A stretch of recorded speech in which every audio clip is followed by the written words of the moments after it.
समाधिनिर्धूतमलस्य चेतसो निवेशितस्यात्मनि यत्सुखं भवेत् न शक्यते वर्णयितुं गिरा तदा स्वयं तदन्तःकरणेन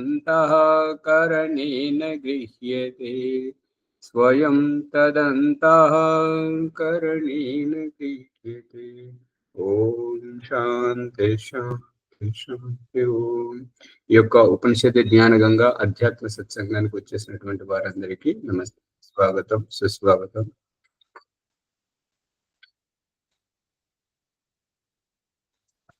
ఏంటంటే ఆత్మ యొక్క స్వరూపం,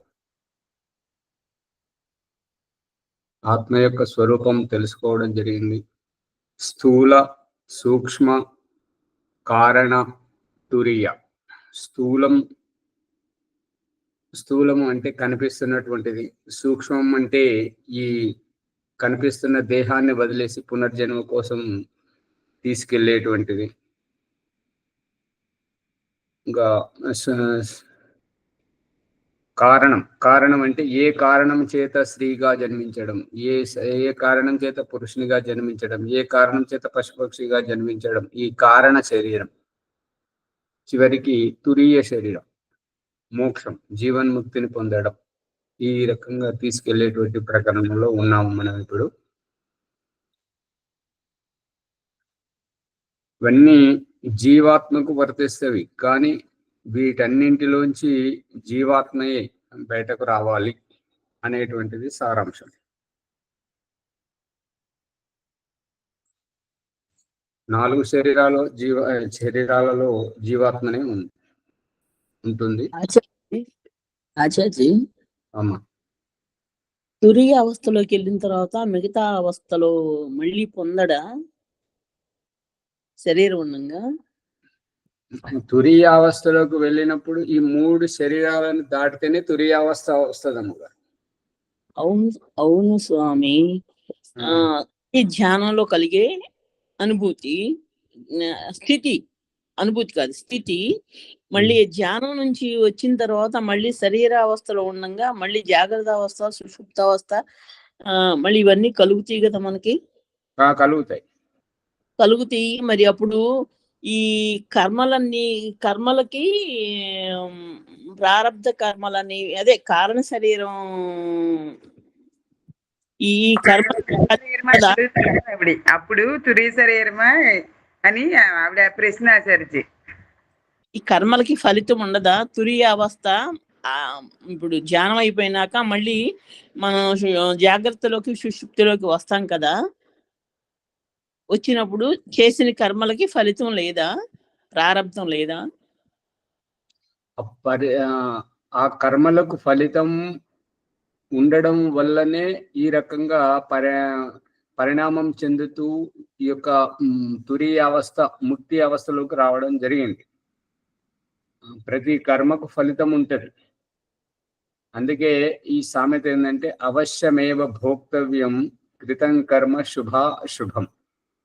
చేసిన కర్మ ఏదైనాను సరే, శుభము గాని అశుభము గాని దాని పరిణామం తప్పనిసరిగా అనుభవించాల్సి ఉంటుంది. ఇప్పుడు పరిస్థితి ఏంటంటే, ఒక వ్యక్తికి సన్మానం జరుగుతుంది, లేదా వివాహం జరుగుతుంది, లేదా అతనికి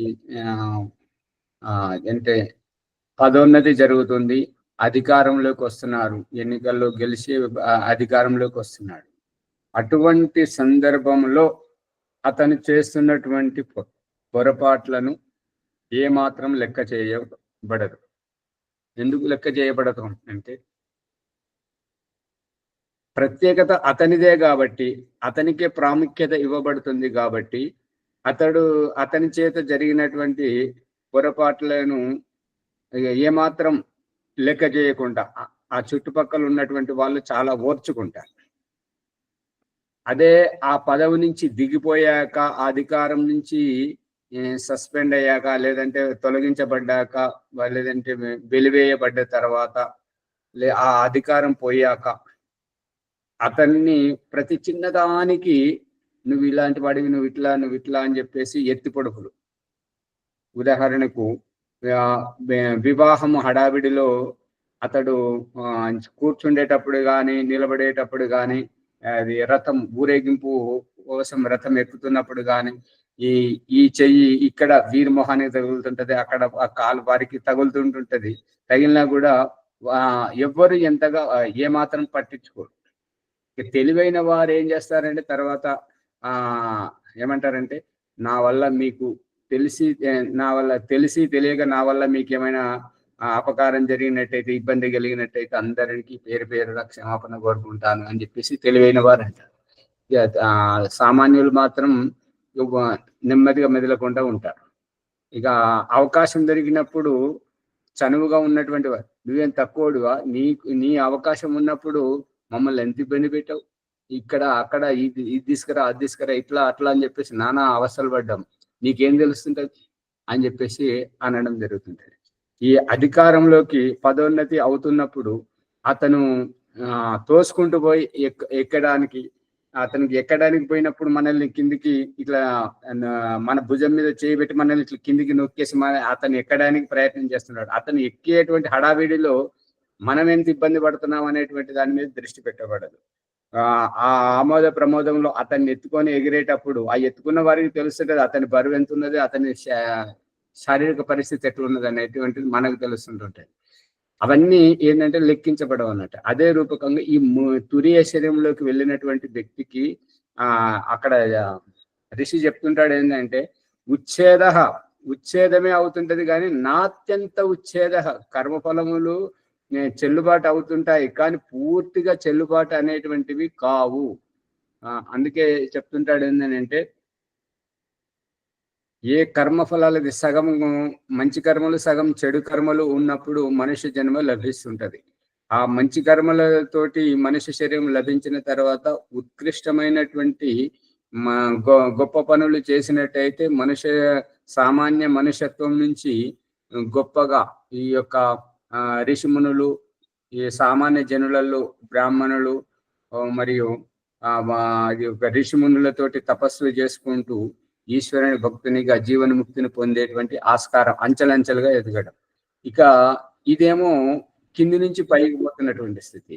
ఇక పైనుంచి కిందికి వస్తున్నటువంటి స్థితి ఏంటంటే చెప్పితే విననటువంటి వ్యక్తి ఏంటంటే వాళ్ళకు నీతులు చెప్తే నవ్వు వస్తుంటది, ఒకరిని ఏడిపిస్తే వారికి ఆనందం వస్తుంటది, ఒక ఇల్లును కూలిస్తుంటే, ఒక చెట్టును నరికేస్తుంటే, ఒకరి జీవితాన్ని ఆగం చేస్తుంటే, ఒక దాంపత్యాన్ని విడగొడుతుంటే, ఒక తల్లి కూతుళ్ళను విడగొడుతుంటే అటువంటి వారికి ఆనందం వస్తుంటది.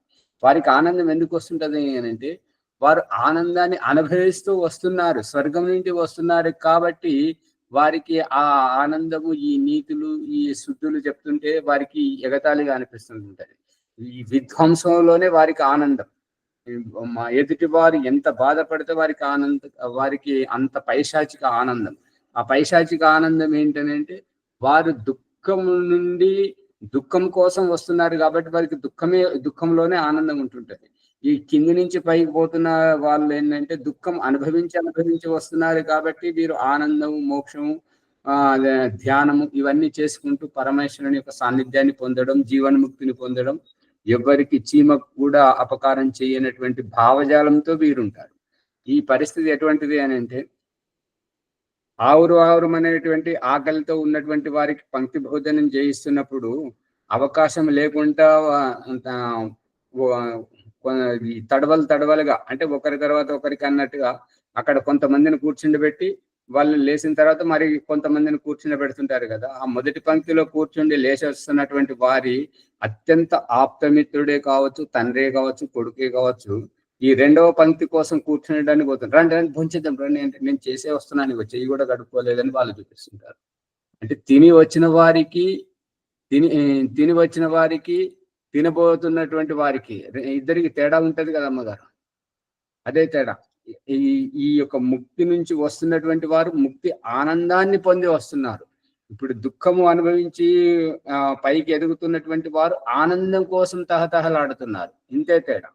అందు గురించి ఈ ముక్తి ఆనందం కోసం తహతహలాడుతున్నటువంటి వారికి దుఃఖం అంటే భయం వేస్తుంది. ఎవరైనా హింసిస్తున్నారంటే తనని హింసించినట్టుగా బాధపడడం. ఎవరైతే స్వర్గం నుండి వస్తున్నారో వారికి నీతులు చెప్తుంటే వారికి నీతులు ఏమి అబ్బవు. ఎవరినైనా హింసిస్తుంటే, ఎవరైనా నడుస్తుంటే కాలడ్డం పెట్టి పడగొడుతుంటే, ఎవరైనా పడిపోతుంటే నవ్వడం, ఎగతాళి చేయడం, వారిని హింసించడం, అవన్నీ వారికి దుఃఖమే, వారికి ఆనందం ఉంటుంటది. అందు గురించి ఈ తురియ శరీరం పొందినటువంటి వారికి మళ్ళీ మీరు ప్రశ్న ఎలా ఉండాలంటే, ఈ తురియ శరీరం పొందిన తర్వాత కర్మలన్నీ అనుభవించాము కదా, మళ్ళీ తురియ శరీరం నుండి మళ్ళీ జన్మల్లోకి రావడానికి ఆస్కారం ఎక్కడుంది? కర్మలు ఏవి శేషం లేవు కదా. దగ్ధబీజ అయిపోయిన తర్వాత, కర్మలన్నీ భస్మీభూతం అయిపోయిన తర్వాత శుద్ధ ఆత్మగానే ముక్తిని పొందింది కదా.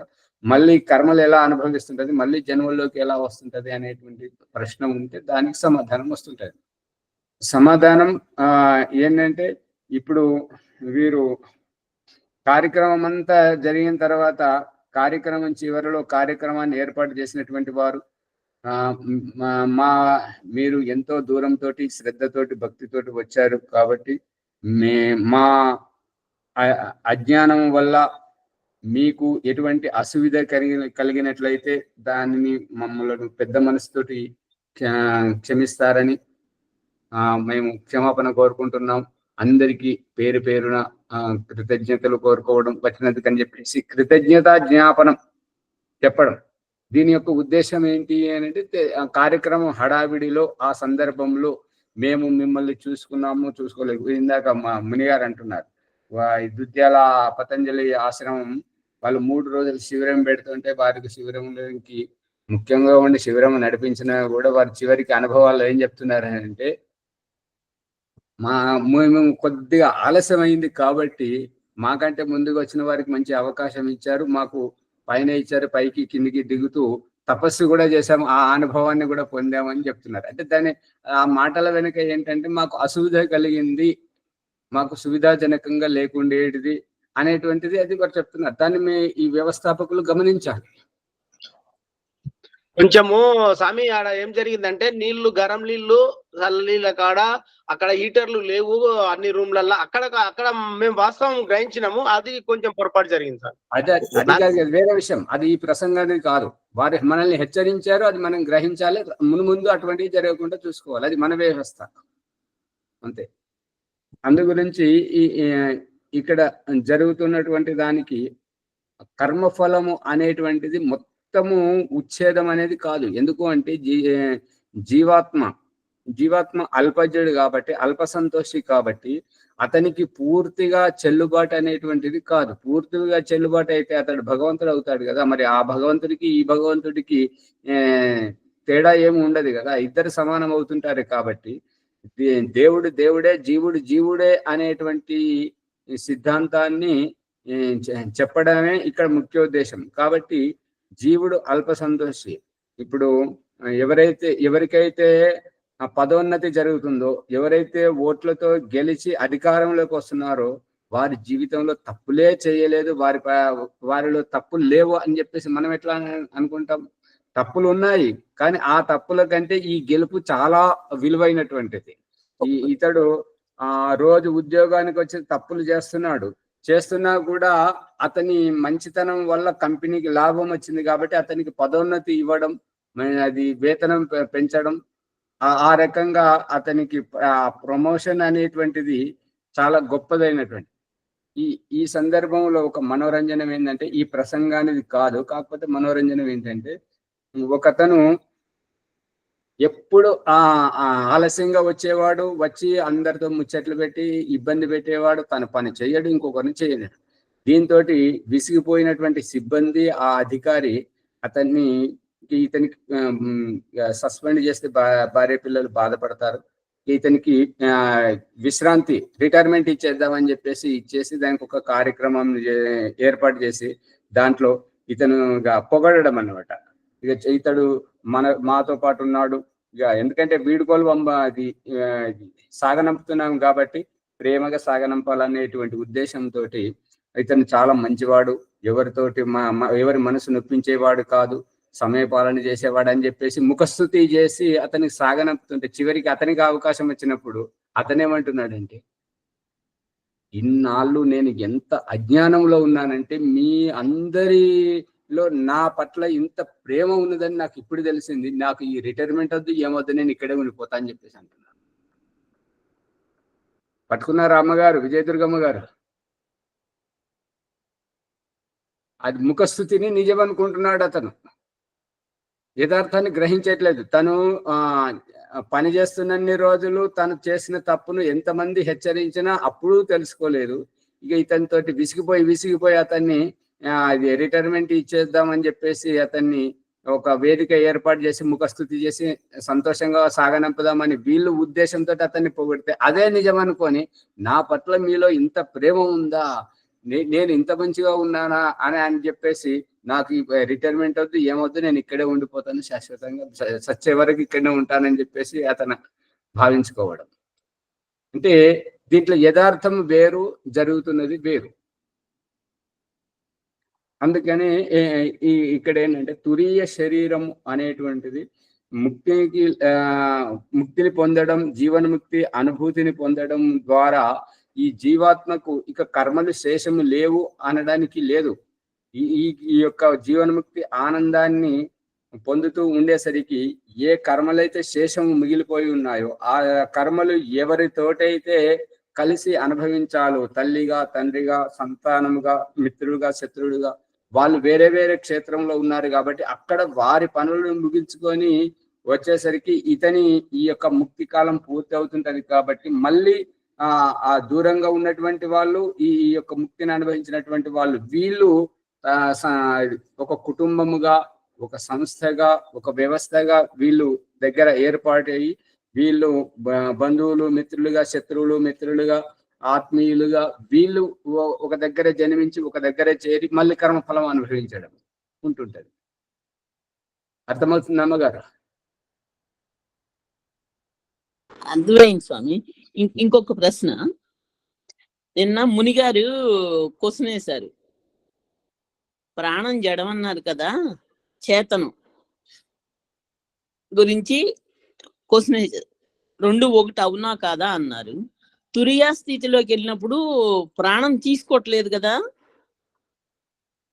అది జడం కనుక మనకి ఇష్టమైతే మనం దాన్ని వదిలేయచ్చు, తీసుకోవచ్చు అని చెప్పారు. తురియా స్థితిలో జీవుడు తీసుకోవట్లేదు కదా ప్రాణాన్ని, అవునా కాదా? నా అభిప్రాయం.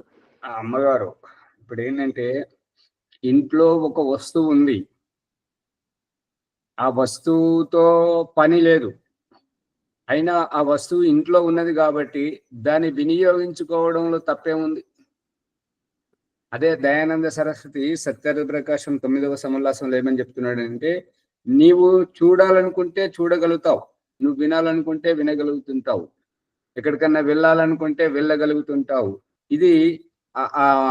ఇది ఏంటంటే పూర్వ సంస్కారముల వల్ల ఇదివరకు 84 లక్షల జీవరాశులలో ఆ జన్మలలో ఉండి ఇప్పుడిప్పుడే స్వర్గంలోకి వచ్చారు కాబట్టి ఆ సంస్కారాలు ఉంటాయి. కాబట్టి ఆ సంస్కారాల ప్రభావంతో చూడాలనుకున్నప్పుడు కంటి సామర్థ్యము, వినాలనుకున్నప్పుడు వినికిడి సామర్థ్యము, ఈ యొక్క చింతన చేయాలన్నప్పుడు చిత్తం యొక్క సామర్థ్యం, ఇవన్నీ పనిచేస్తుంటాయి.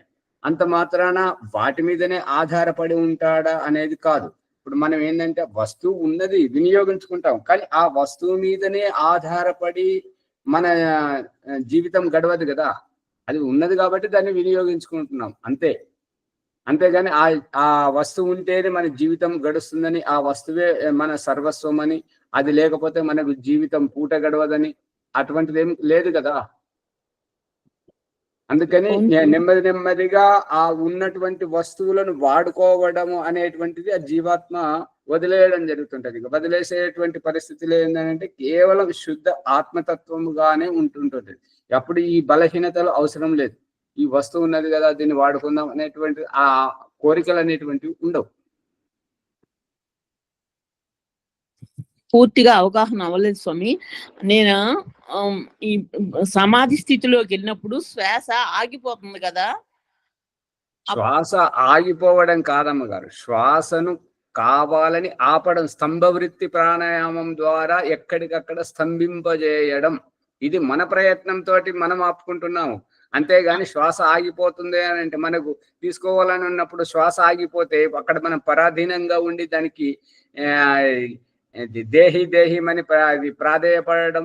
ఇప్పుడు మనకంటే ఎక్కువ విలువైనటువంటిది ఆ శ్వాస, ఆ వాయువు అవుతుంటది కదా, ప్రాణవాయువు, దానికి విలువ ఇచ్చినట్టు అవుతుంటది కదా. అందుకని ఈ భగవంతుడు చూపిస్తున్నటువంటిది ఏంటంటే, ఈ ప్రాణ అపాన వ్యాన ఉదాన సమాన ఈ యొక్క పంచ ప్రాణాలు అనేటువంటివి మనకు ఆధీనంగా ఉండాలి, మనకు ఉపయోగపడేటువంటివి, మనకు సాధనములు. ఈ పంచ ఇంద్రియాలు, కర్మేంద్రియాలు కానీ, జ్ఞానేంద్రియాలు కానీ, మనస్సు కానీ, చిత్తం కానీ, బుద్ధి కానీ, అహంకారం కానీ, ఇవన్నీ మనకు వినియోగించుకునేటువంటి సాధనాలు, పనిముట్లు. ముఖ్యం మన ఆత్మతత్వం. మన ఆత్మతత్వం ఉద్దేశం ముఖ్యం. ఆ ఉద్దేశాన్ని నెరవేర్చుకోవడానికి అది సుఖం గాని దుఃఖం గాని మనకు ఆమోద ప్రమోదం ఆనందం వస్తుంది. ఒకరిని చంపడంలోనైనా, ఒకరిని బలత్కరించడంలోనైనా, ఒకరిని అపహరించడం, ఒకరి వస్తువుని దొంగిలించడానికైనా అది మన ఆనందం. దానికి కర్మఫలం వేరే ఉంటే అది భగవంతుడు ఇచ్చేది, అది ఇస్తాడు, అది తర్వాత విషయం. కానీ ఇక్కడ మన ఆనందం, ఆమోద ప్రమోదం, మన అభీష్టం నెరవేర్చుకోవడానికి ఈ యొక్క ఇంద్రియాలు సాధనం. చేతులను వినియోగించుకోవడం, కళ్ళను వినియోగించుకోవడం, చెడు దృష్టితో ఒకరిని చూడడం, అట్లా ఇవన్నీ మనం చేసుకుంటున్నటువంటి కర్మ. ప్రాణం కూడా ఇంద్రియమే స్వామి. ఆ ప్రాణం ఇంద్రియం కాదు. ప్రాణం ఏంటంటే ఈ యొక్క ఇంద్రియాలను పని చేయించడానికి, ఈ ముక్కు, ఊపిరితిత్తులను, ఈ అవయవాలను పని చేయించడానికి ఆ ప్రాణం ఆహారం ఈ ఊపిరితిత్తులకు. అదొకటి. ఇంకొకటి స్వామి, ఈ కారణ శరీరం అనేది కర్మఫలాల్ని అమ్మటి పెట్టుకుంటుందా అని నిన్న ప్రభాకర్ గారు అడిగారు కదా. అడిగినప్పుడు వెంట ఉండటం అనేది కాదు అని చెప్పారు. మరి మల్లెపువ్వు వాసన ఎలా ఇమిడించుకుంటుందో, నాలుగు పక్కల మనకి మల్లెపువ్వు వచ్చింది అనుకోండి, ఆ వాసన ఎలా వస్తుందో అలాగే కర్మఫలాలు కూడా జీవుడితోటి అలా వెళ్తాయి అనేది నేను చదివాను. దానికి దీనికి ఒకసారి రహస్యం ఒకసారి వివరణ చెప్పండి. ఇప్పుడు అమ్మగారు, మీరు ప్రశ్న విన్నారు కానీ సమాధానం దాని మీద దృష్టి పెట్టలేదు. సమాధానం ఏం చెప్పాడు ఓంప్రకాష్ అంటే, మన శరీరానికి నీడ, మన శరీరం యొక్క నీడ మన శరీరాన్ని విడవకుండా ఏ రకంగా అయితే ఉంటుంటుందో, ఈ కర్మఫలం అనేటువంటిది మనల్ని ఆ రకంగా వెంటాడుతుంది. అందు గురించి ఇక్కడ ఏంటంటే గుర్తొచ్చింది, మళ్ళీ మర్చిపోయాను. ఈ కర్మఫలము మన వెంట ఎప్పటికీ ఉంటుంది. అది ఆ రకంగా కర్మఫలము వెంట ఉండకపోతే ఇప్పుడు అదేంటంటే, ఈ పూజ ప్రారంభించడం ఏమిటి, ముగించుకొని లేచి రావడం ఏంటి? ధ్యానం ప్రారంభించడం ఏంటి, ముగించుకొని లేచి రావడం ఏంటి? భోజనం ఆకలేస్తుందని తిని కూర్చుండి తినడం ఏంటి, చాలు అని ముగించుకొని లేచి రావడం ఏంటి?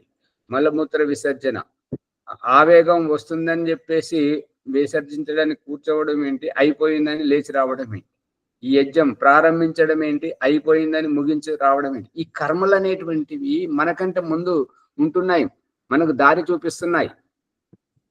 ఇవి అయిపోవడము, మనం ఇక్కడే ఉండడం, ఆ కర్మలు మనకంటే ముందు అయిపోవడం, అవి ముందుకు పోవడం అంటే ఏంటంటే, అవి మనకు దారి చూపిస్తున్నాయి, దారిస్తున్నాయి. అందుకే మనం చీకట్లో వెళ్తున్నప్పుడు టార్చ్ లైట్ను మనం ముందట పట్టుకుంటామో వెనక పట్టుకుంటాము? ముంగట పట్టుకుంటాము, ఎందుకంటే మనం ముందుకు వెళ్ళాలి కాబట్టి. ఈ కర్మ అనేటువంటిది, ఈ కర్మలు అనేటువంటి మనం చేస్తున్నాము, అవి అవి ముగించినాయి, అయిపోయినాయి అని చెప్పేసి మనం వాటిని ఆపేయగానే అవి వాటి కాలం అయిపోయింది. ఇప్పుడు మనం ఓంప్రకాష్ చెప్తున్నాడు ఏంటంటే, ఈ యొక్క మనం చేసే అగ్నిహోత్రం, ఉదయం ఒక అగ్నిహోత్రం, సాయంత్రం ఒక అగ్నిహోత్రం. ఏ రకంగా అయితే మనం రెండు కాళ్ళతో ఒక పాదం తీసి ఇంకొక పాదం మోపినట్టుగా నడుస్తూ ముందుకు పోతుంటామో, ఈ కర్మ అనేటువంటిది మనకంటే ముందు నడిచి భగవంతుడికి మనము ఈ జీవితాన్ని చాలించుకొని భగవంతుని సాన్నిధ్యానికి చేరుకున్న రోజు భగవంతుడు ఈ కర్మఫలంలోను బట్టి మనకు పునర్జన్మనిస్తుంటాడు, జీవన్ముక్తిని ఇస్తుంటాడు. మనం చేసే కర్మ, ఈ కర్మ అనేటువంటిది మనకంటే ముందు నడుస్తుంటుంటది. ఈ భగవంతుడు చూపిస్తున్న దృష్టాంతం ఏంటంటే, కొన్ని కర్మలు మనకంటే ముందు నడుస్తాయి, కొన్ని కర్మలు మనకంటే వెనక నడుస్తుంటాయి. ముందు నడిచేటువంటి వాటి ప్రభావంతో మనకు పునర్జన్మ అనేటువంటిది ఉంటుంటది. వెనుక నడిచేటువంటి కర్మ వల్ల ఏంటంటే అవి ఇప్పట్లో లభించవు, చాలా కాలంగా నడుస్తుంటాయి. ఇప్పుడు వాటికి దృష్టాంతం భగవంతుడు ఏం చూపిస్తున్నాడు అంటే, కరెంటు ప్లగ్ లో వేలు పెడితే ఇప్పుడే కరెంట్ షాక్ కొడుతుంది. ఆ చీమల పుట్టలో వేలు పెడితే ఆ చీమలు ఇప్పుడే కరుస్తాయి.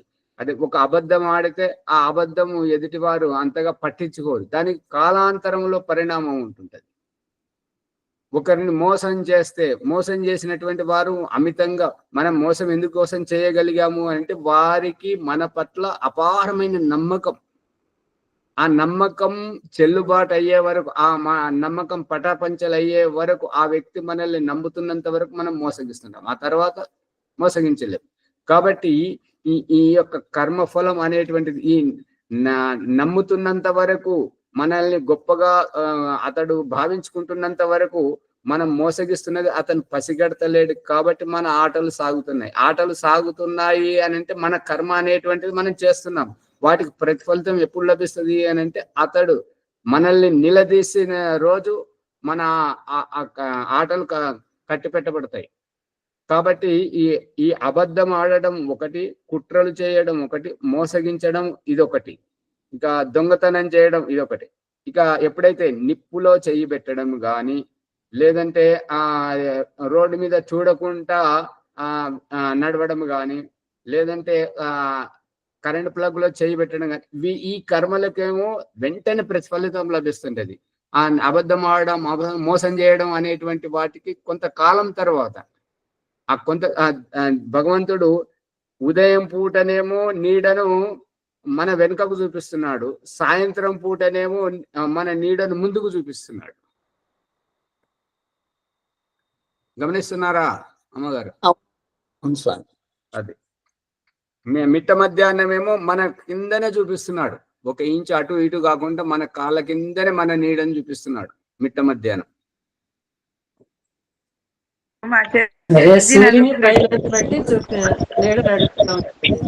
అమ్మగారు, శివత్యలమ్మగారు ఆగండి. వరలక్ష్మి అమ్మగారు చెప్పండి.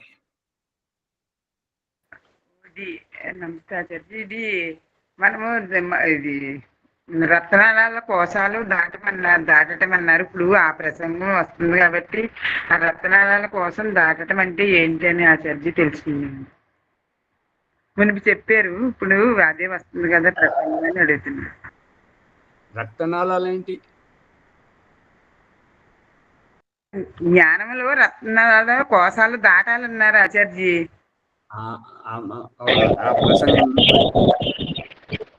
మైక్ బంద్ చేయండి. దాంట్లో ఏంటంటే భగవంతుడు మస్తిష్కాన్ని పైకి పెట్టి ఈ గుండెను, ఈ రక్త ప్రసారణం, ఈ రక్తం అనేటువంటిది స్థూలం, తడిగా, బరువుగా ఉంటుంటది. కాబట్టి పైనుండి కిందికే పారుతుంటది, కింది నుండి పైకి పారదు. కిందికి నుండి పైకి పారేది చాలా తక్కువ. అందుగురించి ఈ మస్తిష్కం అనేటువంటిది పేలిపోయినట్టుగా తెల్లగా, రక్తం లేకుండా, ఎంత రక్తం తక్కువగా ఉంటే అంత చురుగ్గా పనిచేస్తుంటది ఈ మస్తిష్కం అనేటువంటిది. ఇప్పుడు భగవంతుడు చూపిస్తున్న దృష్టాంతం ఏంటంటే, మనకు అన్ని రకాలుగా ఆమోద ప్రమోదంగా ఆనందం పడేటువంటి వస్తువులు, సుఖ వైభోగాలు ఉంటే మనం బ్రతుకు తెరువు కోసం ప్రయత్నం చేస్తుంటామా? తినడానికి తిండి లేక ఎవరు దగ్గరికి తీయకపోతే నేను బ్రతకాలి, నా భార్య పిల్లలను బ్రతికించుకోవాలనేటువంటిది తాపత్రయం ఎప్పుడు అనంటే అభావంలోనే భావం కోసం ప్రయత్నించడం. ఏ దారి లేదు కాబట్టి తన బ్రతుకు తెరువు బాటను వెతుక్కోవడం. ఇప్పుడు మనం ఉన్నటువంటి గదిలో అనుకోకుండా ఒక పామే వచ్చింది అనుకోండి, లేదంటే ఏదైనా విషపు పొగనే వచ్చింది, గ్యాసే వచ్చింది అనుకోండి, మనకు ఊపిరి ఆడట్లేదు. అప్పుడు ఏం చేస్తాం? ఏదో రకంగా ఈ గదిలోంచి బయటపడాలి. అదే మన చుట్టూ మన ఆత్మీయులు, బంధువులు, మిత్రులు అందరూ ఉన్నారనుకోండి, వారి మధ్యలో నుంచి మనం బయటకు పోవాలనుకుంటామా? మనం ఏది కావాలన్నా మనకు నీళ్ళైనా వాళ్ళే తెచ్చిస్తున్నారు, భోజనమైన అన్ని అక్కడికే తెచ్చిస్తున్నారు. చివరికి మనకు ముక్కు వస్తే కూడా వాళ్ళే తుడుస్తున్నారు. అటువంటి సంతోషంలో మన వాళ్ళ నుండి దూరం పోవాలని అనుకుంటామా? అనుకోము. అటువంటి స్థితిలో ఏంటంటే ఈ ఆనందంలో వ్యక్తిత్వము చచ్చిపోతుంటది. ఈ పేదరికములో వ్యక్తిత్వము నిలదొక్కుకోబడుతుంటది. నిలబడుతుంటది. అందుకే భగవంతుడు సుఖ సంతోషాలతో ఉన్నటువంటి వారిని తక్కువ మందిని చూపిస్తున్నాడు. పేదరికంతో కొట్టుమిట్టాడుతున్నటువంటి రెక్కాడితే గాని డొక్కాడనేటువంటి వాళ్ళని ఎక్కువ చూపిస్తున్నాడు.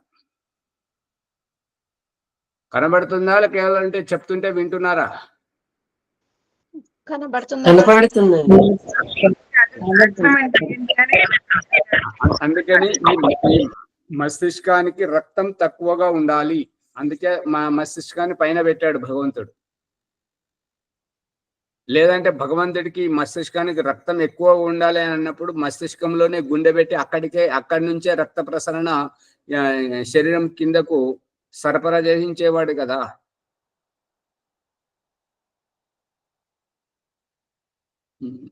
సువర్చలమ్మ గారు చెప్పండి, మీరేదో అడుగుతున్నారు కదా. అదే ఛాయ ఉదయం పూట మనకు వెనక్కి ఉంటుందని, మధ్యాహ్నం అమ్మగారు సగం భాష అక్కడ సగం భాష ఇక్కడ. ఓం ప్రకాశే చాలా ముప్పు తిప్పలు పడుతున్నారు శబ్దాలు దొరకక. మీరు కూడా ఛాయ అని అంటే, ఛాయ అంటే తెలుగులో ఏమర్థం వస్తుంటారు? వాళ్ళు పొద్దున్న పాలు పోసుకుని ఛాయ కడిగిపోతారు. మీరు ఛాయ, ఛాయ అనేది హిందీ పదం, సంస్కృత పదం. ఛాయ నీడానండి, ఈ నీడ వస్తుంది అంటే ఈ సూర్యుడు తను ఉదయించి అస్తమించే సమయంలో నడిచేటటువంటి ఆ మార్గంలో మనకి నీడ అలా అనిపిస్తుంది కదా ఆచార్య. అవును, అదే ఇప్పుడు నీడ, ఇప్పుడు లైట్ ఉన్నది అనుకోండి అమ్మగారు, లైట్ కు ఎంత దగ్గరగా వస్తే నీడ మనకు అంత దగ్గరగా అనిపిస్తుంటది. లైట్ కు దూరం పోతుంటే నీడ పెరుగుతుంటది, గమనించారా? అదే సూర్యుని తోటి అంతే. అదే మన ప్రారంధం కూడా అప్పుడు ఉంటూ ఉంటుంది అనేటటువంటి దాన్ని. ప్రారంధానికి సూర్యునికి సంబంధం ఏంటి? మన ప్రారంధము నీడలా మన వెంటాడుతూ ఉంటుంది కదా ఆచార్యజీ.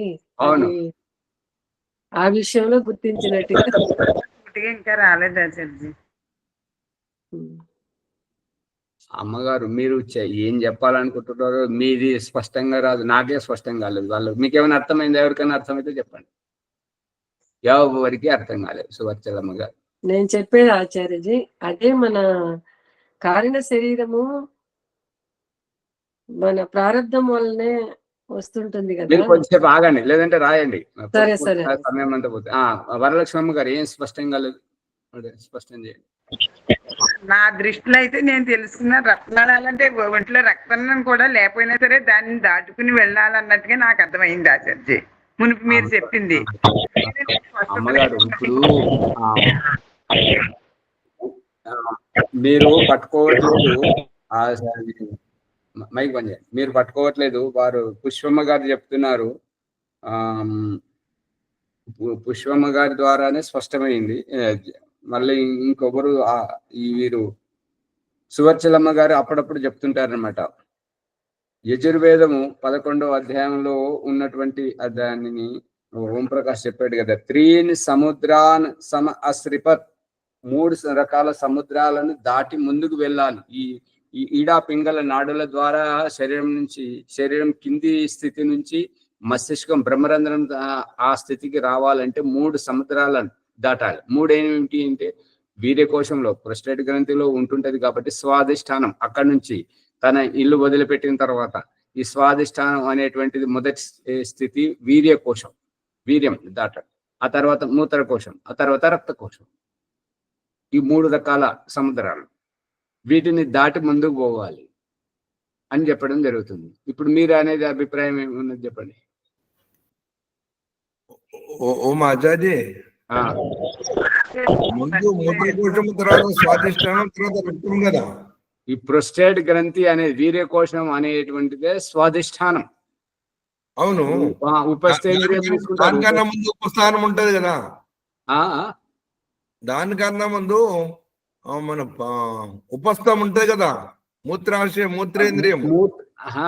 అది కాదు స్వామి, అది ఇక్కడ ఏంటంటే మూలాధారం స్వాధిష్టానం, మూలాధారం స్వాధిష్టానం మణిపూరం. ఇక్కడ ఈ ప్రొస్టేట్ గ్రంథి వీర్యకోశం ఎక్కడ వచ్చింది? ఈ వీర్యకోశంలోంచి జీవాత్మను కదిలించడమే ఈ స్వాధిష్టానం. స్వస్య అధిష్టానం స్వాధిష్టానం. ఇప్పుడు ఇప్పుడు ఇక్కడ పొరపాటు ఎక్కడ జరుగుతుంది అని అంటే, మూలాధారం అంటే మలద్వారం దగ్గరికి పోతారు, స్వాదిష్టానం అంటే ఉపస్థేంద్రియం దగ్గరికి పోతారు. ఉపస్థేంద్రియం కాదు, ప్రొస్టేట్ గ్రంథి, వీర్యకోశం. మనం తినేటువంటి ఆ అన్నం తోటి ఊర్జ శక్తి ఏకత్రితం అయ్యేది ఆ యొక్క ప్రొస్టేట్ గ్రంథి. అది స్త్రీలకు పురుషులకు నపుంసకులకు అందరికి సమానంగా ఉంటది ప్రొస్టేట్ గ్రంథి. అందు గురించి అక్కడి నుంచి కదిలించడం. ఈ త్రీన్ సముద్రాన్ మూడు ఏమేమిటి అంటే వీర్యకోశము, మూత్రకోశము, రక్తకోశం. ఈ మూడింటిని దాటుకొని ఆత్మ పైకి రావాల్సి వస్తుంది. ఇప్పుడు చెప్పండి వరలక్ష్మమ్మ గారు మీ అభిప్రాయం. అదే రక్తకోశం అన్నారు కదా, దాటికి వెళ్ళాలన్నారు, అదే అడుగుతున్నాను ఆచార్య, దాని గురించి నేను. అంటే ఏంటి? ఇప్పుడు వేదంలో భగవంతుడు స్వయంగానే చెప్తున్నాడు కదా, ఓ జీవాత్మ, నీవు నీ యొక్క దేహంలో ఉండేటువంటి ఈ 3 సముద్రాలను దాటి నువ్వు ముందుకు వెళ్ళాలి అని అంటే, శరీరంలో 3 సముద్రాలు ఏమున్నాయి? వీర్యము, మూత్రము, ఈ యొక్క రక్తం. 3 రంగుల్లో ఉన్నాయి, 3 పరిమాణాల్లో ఉన్నాయి. వాటిని దాటుకుంటూ రావాలి. ఇప్పుడు చివరికి రక్తం ఉన్నది. రక్త కోశాన్ని దాటిన తర్వాతనే మస్తిష్కంలో చాలా తక్కువగా ఉంటుంటది రక్తం. అప్పుడే చురుగ్గా పనిచేస్తుంటుంటది మస్తిష్కం. రక్తం ఎక్కువగా ఉంటే చురుగ్గా పనిచేయదు. ఇప్పుడు దీని అభిప్రాయం ఏంటంటే, ఇందాకనే చెప్పాడు కదా ఓంప్రకాష్, ఏంటంటే అన్ని రకాలుగా తరతరాలుగా తిన్న తరగనటువంటి సంపదలో ఉన్నటువంటి వ్యక్తి ఒకతను తిని పారేసిన ఎంగిలి విస్తారాకులోంచి ఏరుకు తినేటువంటి పరిస్థితి ఇంకొకరిది. ఎవరెక్కువ చురుగ్గా ఉంటారు? ఇంగ్లీష్ తరాకుల్లో వేరుకు తిన్నప్పుడు చురుగ్గా ఉంటారు. చురుగ్గా ఉంటారు. ఎందుకంటే ఈ ఇస్తారాకులో ఏం దొరుకుతుందో, ఆ ఇస్తారాకులో ఏం దొరుకుతుందో, ఇది బాగుంది, అది బాగుంది, దానికోసం ఒక్కొక్క మెతుకు కోసం వాళ్ళు తహతహలాడుతూ ఉంటుంటారు. ఈ యొక్క పేదరికంలో ఉండి జీవనోపాధి కోసం ప్రయత్నించేవారు పరిస్థితి ఇది. ఇంకొకరు తరతరాలుగా, ఇప్పుడు మొన్న అంబానీ కొడుకు పెళ్లి చేశారు కదా, మన ఇంట్లో పెళ్లి చేస్తే, మన ఇంట్లో పెళ్లి అది పక్కన పెట్టండి, ఇప్పుడు ప్రభుత్వం కళ్యాణ లక్ష్మి అని చెప్పేసి 1116 ఇస్తున్నారు. దాంట్లోనే 1,00,000 ఎంత, 1,00,000 ఏది మాట్లాడు గట్టిగా కూర్చుంటారు. 1,16 1,00,000 కదా. అవును సార్. 1,00,000 దాంట్లో పెళ్లి చేసుకోవాలి. అదే మొన్న అంబానీ కొడుకు పెళ్లి అయింది, ఎంత ఖర్చు పెట్టాడు? 1000 కోట్లు ఖర్చు పెట్టాడు. అది మళ్ళీ అది మేధావులు ఏమంటారంటే, అత్యంత పేదరికంలో, కటిక పేదరికంలో ఉన్నటువంటి వారు వాళ్ళ పెళ్లి ఎట్లా చేసుకుంటారో ఈ 1000 కోట్లతోటి ఈ అంబానీ కొడుకు పెళ్లి అట్లా జరిగింది. అంటే వారికి ఉన్నటువంటి సంపత్తిని బట్టి ఖర్చు పెట్టాలి. అంటే ఈ 1000 కోట్లు అది ఒంటె నోట్లో జీలకర్ర గింజ ఎంత ఉంటది? ఊంటికేమే జీరా. అంత తక్కువ ఖర్చు పెట్టారనేది అభిప్రాయం. ఇప్పుడు మనకు 1,00,116 మనల్ని పెళ్లి చేసుకోమని చెప్పేసి ప్రభుత్వం ఒక పథకం ప్రకారం మనకు ఖర్చులు ఇస్తున్నది. ఈ పెళ్లి ఎక్కడ, ఆ పెళ్లి ఎక్కడ?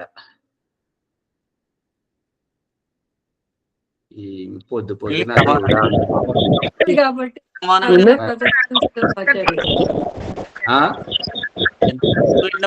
ఉన్నది కాబట్టి ప్రదర్శించటం.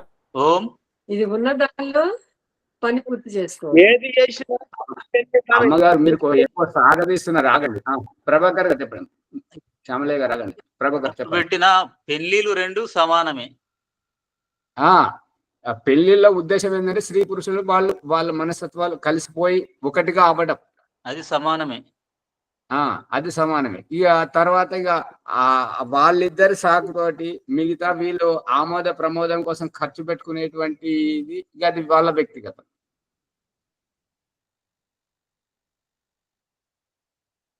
ఇక్కడ వరలక్ష్మి అమ్మగారికి ఇక్కడ చెప్తున్నటువంటిది ఏంటంటే ఈ మన శరీరం మాంసానికి అంతా రక్తం ఎక్కువగా వస్తుంటుంటది, రక్తంతో అది జీవించి ఉంటుంటది, రక్తంతో ఇంకా దానికి జన్మ జరుగుతూ ఉంటుంటది.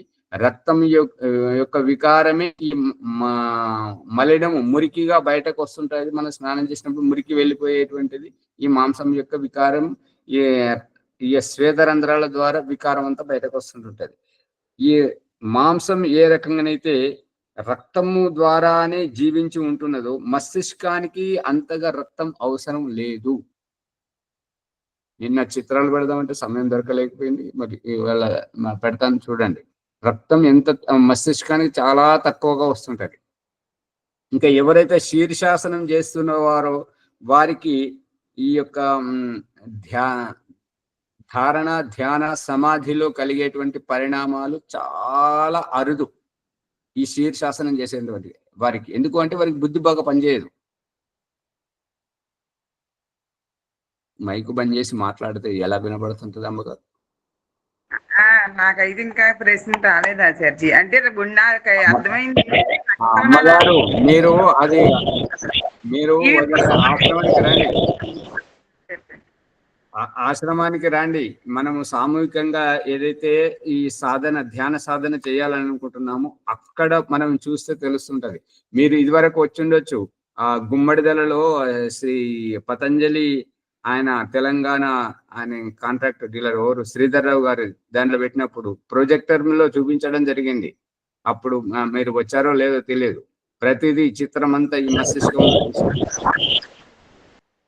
మళ్ళీ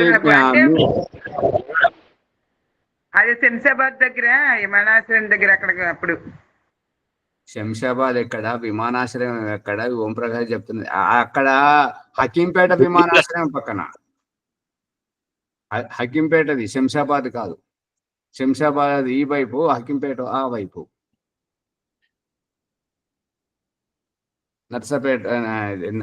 నర్సాపూర్ పక్కన దుండిగలేమో. దుండిగల్ గుమ్మడిదల కాదు, దుండిగల్. అదే బాగుంది, దుండిగలే. థియేటర్లో చూపించలేదు ఎప్పుడైతే. సరే, ఈసారి ఇక్కడ ఇది ఏమంటారంటే మరి వీళ్ళు అంతంత మాత్రంగానే కొద్దిగా స్ఫూర్తిదాయకంగా లేరు. ఇప్పుడిప్పుడే కదా ఆశ్రమము అది గాఢ నిద్రలో నుంచి పక్కది తిరుగుతుంది అన్నట్టుగా. ఇప్పుడు మేల్కొన్నారు అంటే ఇప్పుడు ఇక్కడ సైనికులుగా తయారవుతారన్నమాట. ఏం కావాలి, ఎట్లా చేయాలి అనేటువంటిది ఇప్పుడు సైనికులుగా వెళ్తున్నప్పుడు అప్పుడు ఈ ప్రొజెక్టర్ వస్తుంటది.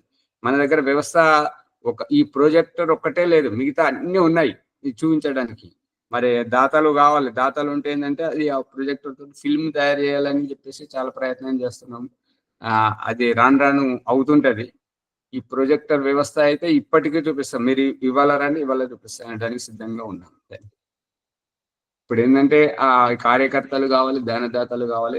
ఏదైనా కూడా ధనంతో శ్రమతో కూర్చుకున్నటువంటిది అవుతుంటది. అది తర్వాత విషయం. ఇక ఇప్పుడు సమయం మేము పరిగెట్టుకుపోయింది. మనం ఇవాళ ప్రసంగమే మొదలు పెట్టలేదు. సందేహ నివృత్తిలోనే సమయం అంతా అయింది. మీ సందేహాన్ని మీరు పేపర్ మీద రాయండి. అమ్మగారు, వరలక్ష్మి అమ్మగారు, సువర్చలమ్మ గారు, ఈ సమయాన్ని సాగదీసి అందరిని విసిగించే కంటే పేపర్ మీద రాయండి. సూటిగా అడగడానికి ప్రయత్నం చేయండి. అది మీకు ఎక్కడైనా అవకాశం ఇచ్చినప్పుడు వేదిక మీద కూడా మీరు సూటిగా మాట్లాడతారు అన్నది వాళ్ళకు అందరికి మనసులో ఉండిపోవాలి. ఈవిడ అనవసరంగా సాగదీస్తూ కాలక్షేపం చేస్తుంటారు అనేటువంటి ఆ భావం వాళ్ళ మనసులో ఉంటే మళ్ళీ మీకు అవకాశం ఇవ్వరు. అది గుర్తుపెట్టుకోండి అమ్మగారు, సువర్చలమ్మ గారు. సూటిగా కట్టే కొట్టే తెచ్చేలాగా మాట్లాడగలగాలి. నమస్తే. మునిగారు ముందుకు మాట్లాడాను ఆచార్య. రక్త కోశం దాటడం అంటే ఏంటి అని అడిగాను ఆచార్య. ఆ దాటడం మీరు చూపించాలి నాకు.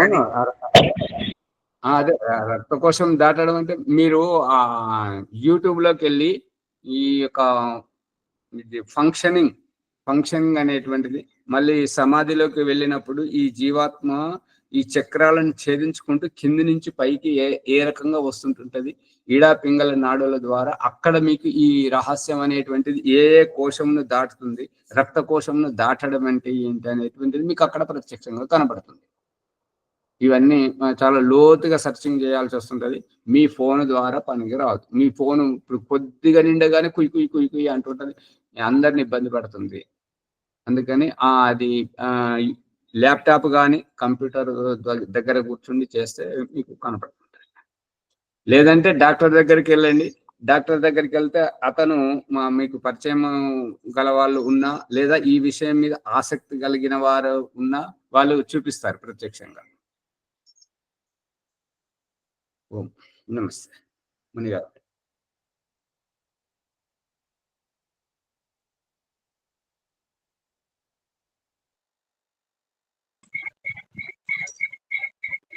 మైక్ బంద్ ఉంది మునిగారు. ఇంట్లో ఉన్నాడు. మైక్ క్రింద మేము సందేహ నివృత్తి లోపల మనము ఈరోజు సమయాన్ని సద్వినియోగం చేసుకున్నాము. తర్వాత జీవాత్మ ఉత్థాన దశకి రావాలంటే ఏ ఏ స్థితిలో ఉండో వెళ్తుంది, ఏ సముద్రాన్ని దాటి వెళ్ళాలా. తర్వాత ఈడా పింగళ అనేటువంటి ఈ 2 నాడుల ద్వారా సుషుమ్న నాడిని ఆధారంగా చేసుకుని ఎలా పైకి వస్తుంది అనే విషయాన్ని తెలుసుకున్నాము. తర్వాత ఈ జీవాత్మ కర్మఫలం ఎట్లుంటది, నీడ అంటే ఏంటిది, కీనీడ అంటే ఏంటిది, ఉదయము మధ్యాహ్నము సాయంత్రము ఆ సందర్భాల్లో ఏ విధంగా మనము కీనీడని గమనించగలుగుతాము. కీనీడ ఈజ్ నథింగ్ బట్ మన ప్రారంధాన్ని మనము ఏ విధంగా ఒలుచుకోవాలా అనేటువంటి భావనను వ్యక్తం చేశారు. వారికి ధన్యవాదములు. అనంతరము వైదిక సంధ్యోపాసన ఈరోజు సువచలమ్మ గారు. ఓం. యజుర్వేదం ఉన్నటువంటి వారు ఏంటంటే 13వ అధ్యాయం 31వ మంత్రాన్ని చూడండి. ఈ 3 సముద్రాలు ఏమిటివి అనేటువంటి వ్యాఖ్యానం దాంట్లో చెప్పబడింది.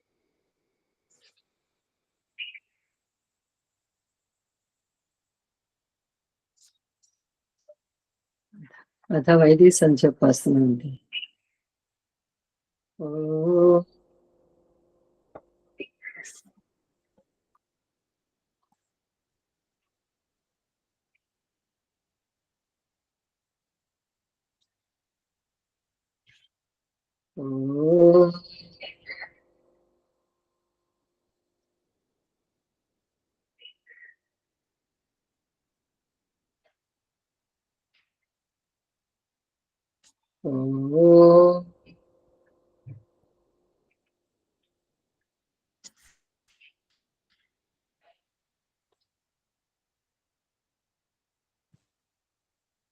గర్భం నుండి బయటకు వస్తున్నటువంటి శిశువు అక్కడ ఉన్నటువంటి వైద్యంలోనూ ఆయములోనూ పరమేశ్వర తత్వాన్ని చూసి ఆశ్చర్యంతో ఓం అమృతోపస్తరణమసి స్వాహ, అమృత స్వరూప నా కోసం ఉపస్తరణగా పరుచుకున్నావా స్వామి, ధన్యురాలు. ఓం అమృతాపిధానమసి స్వాహ, అమృత స్వరూప నా ఆత్మరక్షణకై ఆకాశద పుటల ఆవరించి ఉన్నావా స్వామి, ధన్యురాలను. ఓం సత్యం యశీర్మయ శ్రీకృషయతాం స్వాహ, ఓ పరాత్పర సత్యము యశస్సు ధనైశ్వర్యములు మరియు బుద్ధి నన్ను ఆశ్రయించి నాలో ఉండును గాక. ఓం శన్నో దేవీరభిష్టయ ఆపో భవంతు పీతయే సంయోరవిస్రవంతు నః. శిశువు అభ్యర్థనం. స్వామి, అమ్మ గర్భంలో ఉండగా పేగుబంధముతో ముడివేచిన అవసరాలన్నీ తీర్పించావు. ఇప్పుడు పేగుబంధము తెంచలైనందున ఇష్టపూర్వకంగా సేవించి యోగ్యమైన జలస్రావంలో నాకు అనుభవం సేవింపజేయండి స్వామి. తథాస్తు. అది అమ్మ దగ్గరికి వెళ్ళి అమ్మని స్తన్యపానము తీసుకో. ఇంద్రియ స్పర్శ మంత్రాహ. జీవాత్మ తల్లిదండ్రి అనుబంధపు పునర్జన్మ ప్రసాదించండి స్వామి. తదాస్తు. అక్కడ ఆ జన్మలో నువ్వు ప్రశాంతంగా ఉండలేవు కాబట్టి, నీకు తోడి ఒంటరిగా ఉండలేవు కాబట్టి ఇంద్రియాలు నీకు కొంత ఊరట కల్పించుగాక. తదాస్తు. ఇంద్రియాలు ఇచ్చి పంపిస్తాను. అది ఇంద్రియ స్పర్శ మంత్రాహ. ఓం వాక్కు వాక్కు అక్రియ ధ్యానం. మాట్లాడాలని చెప్పాలని ఉద్విగ్న, మాట్లాడాలి అని చెప్పాలని ఆతృత, మాట్లాడిన తర్వాత చెప్పిన తర్వాత సంతృప్తి. ఆహారంని తీసుకోవాలి అంటే అవి ఆ అజ్ఞానంతో ఆహారాన్ని తీసుకోవటం, అది అసంతృప్తి దశ. తర్వాత వివేకము కలిగి మోక్షానంద మార్గం తెలుసుకొని స్వనియంత్రణ ఆహార సేవల్లో సంతృప్తి,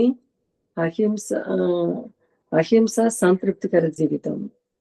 ఓం ప్రాణః ప్రాణః, ఏదో ఊపిరిని పీల్చుకోవాలని పీల్చుకున్న తర్వాత సంతృప్తి. ప్రాణ అపాన వ్యాన ఉదాన సమాన నాగ కూర్మ కురుకుర దేవదత్త ధనంజయ. ఈ దశ వాయువులతోనే జీవాత్మ తన క్రియలను నిర్వహిస్తుంది. ఓం చక్షు చూడాలి అనే ఆతృత, చూసిన తర్వాత సంతృప్తి. ఓం శ్రోత్రం, ఏదో వినాలి అని విన్న తర్వాత సంతృప్తి. ఓం నాభిర్మ చిత్తం విజ్ఞానం, అంటే గత జన్మలోని ప్రారంధము నన్ను భౌతికంగా దిగజారుస్తూ ఉంటే మానవ జన్మలోని సందర్భోస్త పూజ జప ఉపాసన ధ్యానం పేరుతో పూజారి ధర్మోపదేశిక యోగాచార్యుల రాయబారం పంపి నన్ను మెప్పించి మీ సన్నిధికి రప్పించుకోవడం చూస్తుంటే మాట రావట్లేదు స్వామి. ఓం నాభికి ఓం హృదయం సముద్రతే హృదయం అప్సంత సంపారిసేందు ఓషధీరితాప, అంటే సకల ప్రాణిజాతుల అంతఃకరణంలో కొలువైంది ఉచితానుసార ప్రోత్సాహపడాలని హెచ్చరిక అమోఘం స్వామి. ఓం కంఠః అసౌ కంఠశ్రోణి, అంటే మణిహారం వల్ల 2 కంటెముకల దిగువ ఆవాగమనములు, జలస్రాముల ఆవాగమనం మరియు భావ వ్యక్తీకరణ. ఓం శిరః మూర్ధనమస్య సంశీర్యదవ్య హృదయం చేయత్ మస్తిష్కోత్ ఊర్ధ్వః ప్రేరేప్ పవమానోది శీర్షతః, అంటే పవిత్ర హృదయం గుండా అదుగుల మస్తిష్కము కంటే పైకి వాయువు లేఖించు. అదో దేవకోశ తత్ ప్రాణ అభిరక్షతి, దేవకోశ అదో ప్రాణ అధిరక్షతి, అంటే మనసే స్ఫూర్తివంతంగా ఉంటుంది. ఓం బాహుభ్యాం యశోబలం, బాహుమే బలవింద్రియం, బాహు భుజములు బలవర్ధకంగా ఉండేగాక. బరువుల్ని ఎత్తటం దించటం, పసిపిల్లలను ఎత్తుకొని దించటం. ఓం కర పృష్ఠే మోదః ప్రమోదః అంగుళీరం కాని మిత్రం మే సహ అసౌమే కర్మ వీర్యం, చరణాల విరళ వృచ్చ ప్రకృష్టానంద యోగ సహనం, అలాంటి చేతుల్లోనే నా యొక్క పురుషార్థం నిహితమయ్యింది. అది మార్చిన మంత్రాహ. ఓం భూః పునాతు శిరసి, శిశువు అభ్యర్థన పరమేశ్వర సందేశం. ఓం భూః ప్రాణప్రదాత పునాతు శిరసి, పరమేశ్వర సందేశం. జీవాత్మ, నిన్ను నీవు గత జన్మలోని ప్రారంధాన్ని ప్రక్షాళనం చేసుకో.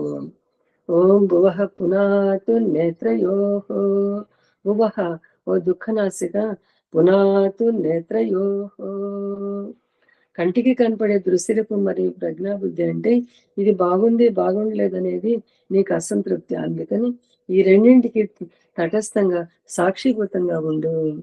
ఓం స్వహ పునాతు కంఠే స్వహ, ఓ స్వయం సుఖ స్వరూప పరమేశ్వర, పునాతు కంఠే కంఠగ్రీవ క్షుత్పిపాస నివృత్తి, అంటే కంఠమునందరి కింద గుంతపై ప్రత్యేక ధ్యాస పెట్టి ఈ ఆకలి దప్పికలు తగ్గించి జయించు. ఈ ఆకలి దప్పికల నివృత్తియే నీ స్వయం సుఖానంద జీవన్ముక్తికి మోక్ష సోపానము. ఓ మహాపునాతు హృదయే మహః, ఓ మహిమాన్విత మాయాస్వరూప పునాతు హృదయే. ఓ జీవాత్మ, నీ భగవంతుని ఎడల ముందు నీకు ఉన్నటువంటి సందేహాన్ని నివృత్తి చేసుకో. నీ దేహాంతఃకరణంలో దైవ సాక్షాత్కార దర్శనం చేసుకో. ఓ జనః పునాతు నాభ్యాం, జనః ఓ జగన్నాయక, పునాతు నాభ్యాం నాభి చక్రే కాయుక జ్ఞానం, అంటే నాభి చక్రముల సమన్విత ప్రత్యేక ధ్యాస పెట్టి ఈ తిని తాగటం విసర్జించడం ఏమిటి అని విచారిస్తే ఈ శారీరక జన్మల అంతరార్థం బోధపడుతుంది. ఆఖరిమే చిత్తం విజ్ఞానం అంటే శారీరక వ్యవహారంలో భౌతికంగా ఉండే జ్ఞాన విజ్ఞానం శరీరం మధ్యలో ఉంది. ఓం తప పునాతు పాదయో తప. ఓ పరమేశ్వర, ఈ తపస్సు యొక్క అంతరార్థం ఏమిటి స్వామి? పునాతు పాదయో జంగాభ్యాం పదాభ్యాం ధర్మం అస్మి విశ్రాజ ప్రతిష్ఠిత. రెండు తొంటెముకల మధ్య వెన్నెముక క్రింద జీవాత్మ నేను ఉన్నానని గుర్తించటం. పాదయోహో ఓం సత్యం పునాతు పునఃశిరసి. ఓం సత్యం అవినాశి అయిన సత్యస్వరూప పునాతు పునఃశిరసి. ఓ జీవాత్మ, మరోసారి పవిత్ర భావంతో నీ శిరస్సునందు అనుభవం చేసుకునేరు ధన్యమవుతావు. సత్యస్యాపి హితం సుఖం. సత్యము కప్పబడి ఉన్నది. ఓ జీవాత్మ, ఇక్కడ నుండి వెళ్ళి మీ పూర్వజులు ఎటువైపు వెళ్ళి తరించిపోయారో ఆ పుణ్యలోకాలకి నీవు కూడా వెళ్ళి తరించు అని ఒక పసి బిడ్డను తన రెండు చేతులతో పైకెత్తి చూపించటం. ప్రకాశం కనిపిస్తుంది స్వామి, మీరు కనిపించట్లేదు, ఎక్కడున్నారు? సూర్యుని ప్రకాశింపజేస్తుంది, ప్రకాశిస్తున్నది. ప్రకాశమును నేనే. అశక్యతే వర్ణయతం గిరా తదా స్వయం తదంతఃకరణేన గృహ్యతే. ఓం ఖం బ్రహ్మ ఖం పరమాత్మ ఆకాశం వాళ్ళంతర వ్యాపించిన పరమేశ్వరుని పునాత్ సర్వత్ర. ఈ దేహ పింజరముని దేహాతీతి దేవి బయటకు వచ్చి ఆకాశం వాళ్ళంతర వ్యాపించిన ఆ ఈశ్వరానుభూతిని పొందటం. కదా మంత్రాహ 7వ అంతస్తులో అంతరయాత్ర. ఓం భూహు ప్రాణప్రదాత జీవం పోసుకోవటం. ఓం భూవ దుఃఖనాశక త్యాగభావము. ఓం స్వహ స్వయం స్వరూప పరమేశ్వర అవస్థ. ఓం మహ ఈశ్వరానుభూతిని పొందటం. ఓం జన సాక్షిభూతంగా దేహాతీతికి దేహంను చూచటం. ఓం తప జంగాభ్యాం పదభ్యాం ధర్మో అస్మి విశ్రాజ ప్రతిష్ఠిత. రెండు పెంటెముకల మధ్య వెన్నెంప క్రింద జీవాత్మ నేను ఉన్నానని గుర్తెరిగి నిప్పుగా గుర్తించి అపాన వాయువు ఎటు పీల్చిను పీయూష గంధులో ఉన్న జీవాత్మకు తెలియచేయటం. జీవితంలో తప్పు చేసిన వారు దిగజారి అంతకంటే దిగజారటానికి అవకాశం అట్టడుగు స్థాయి నుండి పురోగమించి సఫలమైన వారు పరమేశ్వర మండలానికి మీరు వెళ్ళిపోతారు. అసఫలమైన వారు అగమర్షణ మంత్రములతో మరలా ఈసారి ఎలాగైనా సరే సఫలం కావాలనే దృఢ సంకల్పంతో ఓం రితం మొదటి అంశము పూర్తయింది సంధ్యోపాసన. మరలా ఓం రితం చ సత్యం చ భీత తపసోజ్జాయత తతో రాత్రి జాయత తతః సముద్రోర్నవః.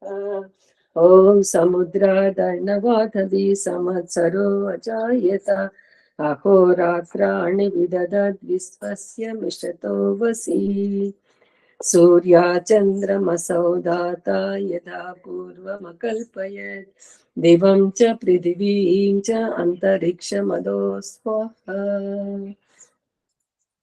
ఓం శన్నో దేవీరభిష్టయ ఆపో భవంతు పీతయే సంయోరవిస్రవంతు నః. మనసా పరిక్రమ మంత్రాహ.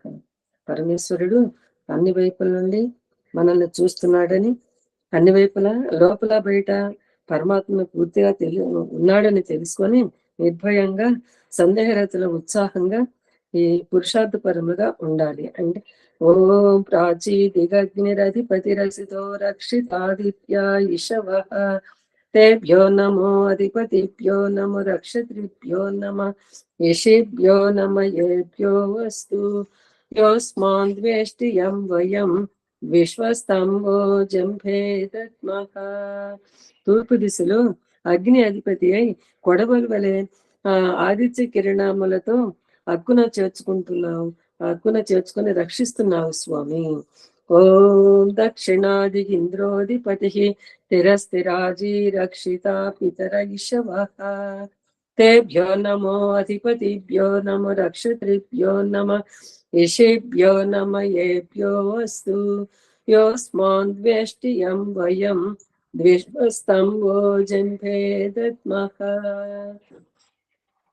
దక్షిణ దిశలో ఇంద్రుడు అధిపతి అయి వంకర టింకరగా కుటిలంగా నడిచే వాటి నుండి తల్లిదండ్రుల వలె కనిపెడుతూ రక్షిస్తున్నావు స్వామి. ఓం ప్రదీచి దిక్కు వరుణోధిపతి పృదాకు రక్షితాన్నమిషవః. తేభ్యో నమో అధిపతిభ్యో నమో రక్షత్రిభ్యో నమ ఋషిభ్యో నమ ఏభ్యో అస్తు.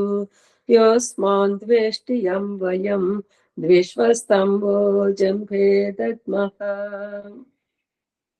పడమర దిశలో వరుణుడు అధిపతి అయి ఆహార ధాన్యములో పొట్టతో పాకుతుండే పురుగులను ఆశ్రయింపు చేసి ఈ అన్నము జీవనాధారం అని తెలుపుతూ అన్నదాతగా రక్షిస్తున్నావు స్వామి. ఓం ఉదీచి దిక్కు సోమోధిపతి స్వజో రక్షిత శనిరిషవః.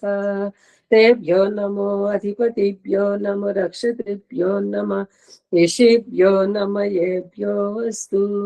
యోస్మాన్ వేష్టియం వయం విశ్వస్తంభోజంభేదత్మః. ఉత్తర దిశలో సోముడు అధిపతి అయి స్వయంగా పుట్టుకొచ్చే క్రిమి కీటకాల పట్ల శరాఘాతము విద్యుత్ మెరుపుతో పంటలను సస్యశ్యామలు చేస్తూ రక్షిస్తున్నావు స్వామి.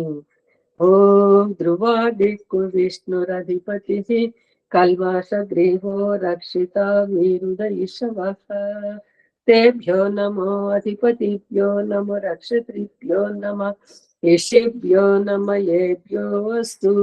యోస్మాన్ ద్వేష్టియం వయం విశ్వస్తంభోజంభేదత్మః. క్రింది దిశలో విష్ణువు అధిపతి అయి భూగర్భ విషవాయు కాలుష్యాన్ని వృక్షముల్లో నిర్వీర్యం కావిస్తూ రక్షిస్తున్నాము స్వామి. ఓం ఊర్ధ్వాదిక్కు బృహస్పతిరధిపతి శ్రీత్రో రక్షిత వర్షమిషవః. తేభ్యో నమో అధిపతిభ్యో నమో రక్షత్రిభ్యో నమ ఋషిభ్యో నమ ఏభ్యో అస్తు. యోస్మాన్ ద్వేష్టియం వయం ద్విష్వస్తంభోజంభేదత్మః. పై దిశలో బృహస్పతి అధిపతివై వర్షము కురిపిస్తూ చర్మంపై తెల్ల బొల్లి వంటి పుష్టి వ్యాధులను వర్షముతో నయం చేసి రక్షిస్తున్నావు స్వామి. అథ ఉపస్థాన మంత్రాః. ఓం జాత వేదసే సునవామ సోమమరాతీయతో నీదహాతి వేదః. స నః పర్షదతి దుర్గాణి విశ్వానావేవ సింధుం దురితాచ్యగ్నిః. చిత్రం దేవానాముదగర్దనేకం చక్షుర్మిత్రస్య వరుణస్యాగ్నేః. ప్రాచ్ఛావా పృథివీ అంతరిక్షం సూర్యాత్మా జగతస్తశ్రుషశ్చ. ఉదుత్యం జాతవేదసం దేవం వహంతి కేతవః. దృశే విశ్వాయ సూర్యం ఉద్వయం తమసః స్పరిస్పోహ పశ్యంత ఉత్తరం దేవం దేవత్ర సూర్యమగన్మ జ్యోతిరుత్తమం. సఫలమైన వారు పరమేశ్వర మండలానికి వెళ్ళిపోతారు. అసఫలమైన వారు ప్రాయశ్చిత మంత్రంతో ఓం తచ్చక్షుర్దేవహితం పురస్తాత్ శుక్రముచ్చరత్ పశ్యేమ శరదశతం జీవేమ శరదశతం శ్రీయామ శరదశతం ప్రభ్రవామ శరదశతం అధీనాహస్యామ శరదశతం భూయస్య శరదశతా. ఓం శన్నో దేవీ రవిష్టయ आपो भवन्तु पीतये संयोरविस्रवन्तु नः. ॐ भूर्भुवस्वः तत्सवितुर्वरेण्यं भर्गो देवस्य धीमहि धियो यो नः प्रचोदयात्. హే జగదీశ్వర దయానిదే, మీ అనంత కృప వలన మేము చేస్తున్న జప ఉపాసనాది కర్మముల మూలమున ధర్మ అర్థ కామం మరియు మోక్షములని చతుర్విధ పురుషార్థముల సిద్ధిని ఈ జన్మ ఎందే సంప్రాప్తించుకుందుము గాక. ఓం నమ శంభవాయ చ మయ భవాయ చ నమ శంకరాయ చ మయ స్కరాయ చ नमः शिवाय च शिवतराय च। ॐ शन्नो देवीरभिष्टय आपो भवन्तु पीतये संयोरविस्रवन्तु नः। అది బ్రహ్మయజ్ఞ వైదిక సంధ్య. ధన్యవాదాలు. పుష్పమ్మ గారు. ధన్యవాదాలు. అత శాంతి పాఠ. ఓం ద్యౌః శాంతి అంతరిక్షం శాంతి పృథివీ శాంతి ఆపః శాంతి ఓషధయః శాంతి వనస్పతయః శాంతి విశ్వే దేవాః శాంతి బ్రహ్మ శాంతి సర్వం శాంతి శాంతిరేవ శాంతి సామా శాంతిరేధి. ఓం శాంతి శాంతి శాంతి. ఓం నమస్తే ఆచార్య. సర్వేభ్యో నమో నమః. అందరు ఈ వీడియోని లైక్ చేసి షేర్ చేయండి, సబ్స్క్రైబ్ చేసుకోండి. మీలో ఎవరికైనా సందేహాలు ఉంటే సందేహ నివృత్తి చేసుకోవచ్చు. ధన్యవాదాలు ఆచార్య. ఆచార్యజీకి నమస్తే. సర్వేభ్యో నమో. नमस्ते आचार्य सर्वेभ्यो नमो नमः विजय। నమస్తే. నమస్తే.